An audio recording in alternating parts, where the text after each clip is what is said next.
everyone assumed life could return to this apocalyptic death zone only very slowly, maybe over several human lifetimes. Instead, 40 years later, the mountainsides are covered with lush grasses, prairie lupins, alders. Critters scamper, streams flow. It will take a few hundred more years for the vegetation to return to something like the old-growth forest. But still, why did life come back with such vigor and so quickly?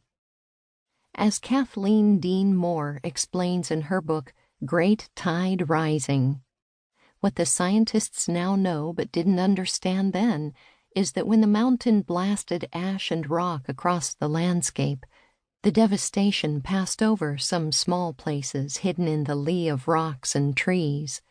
Here a bed of moss and deer fern under a rotting log, there under a boulder a patch of pearly everlasting, and the tunnel to a vole's musty nest. These little pockets of safety are called refugia.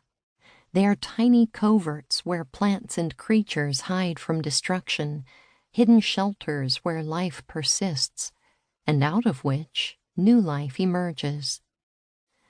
We are living in a time of crisis eruption. Our failures of vision and restraint have propelled us into ecological danger on a scale never before seen in human history.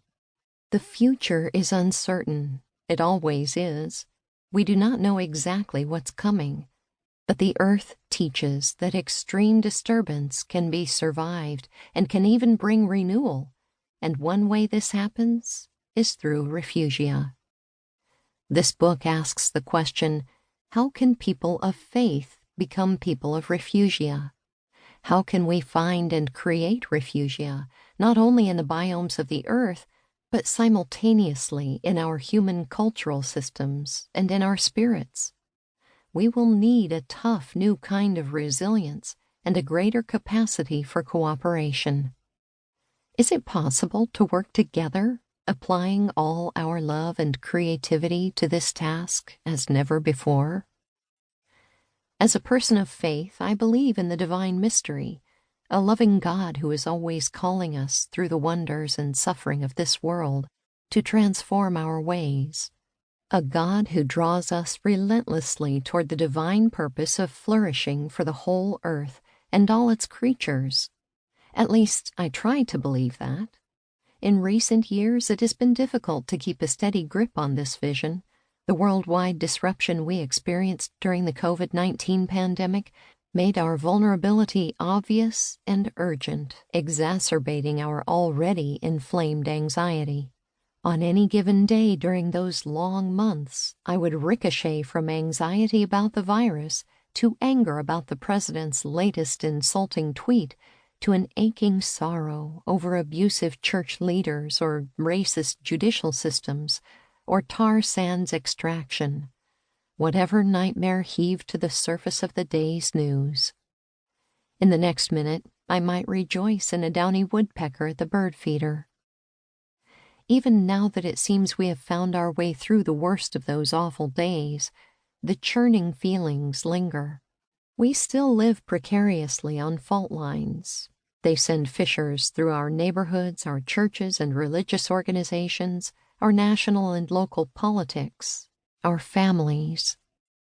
The anxieties may have subsided, but only from acute to chronic. In the United States, we still navigate seemingly separate realities, constructed from our information sources, convictions, and identities, and bundled together by our fears. All of this detracts from our ability to work on our generation's greatest challenge, the climate crisis. In fact, our world seems to be in crisis convergence, and it all feels overwhelmingly tangled and impossible. Even when millions set their shoulders to the task of healing, the powers of destruction and evil loom large. Where is God? I've wondered that more than ever in these past few years. All those promises in the scriptures about God bringing justice and renewing the earth, why do they remain unfulfilled? Centuries ago,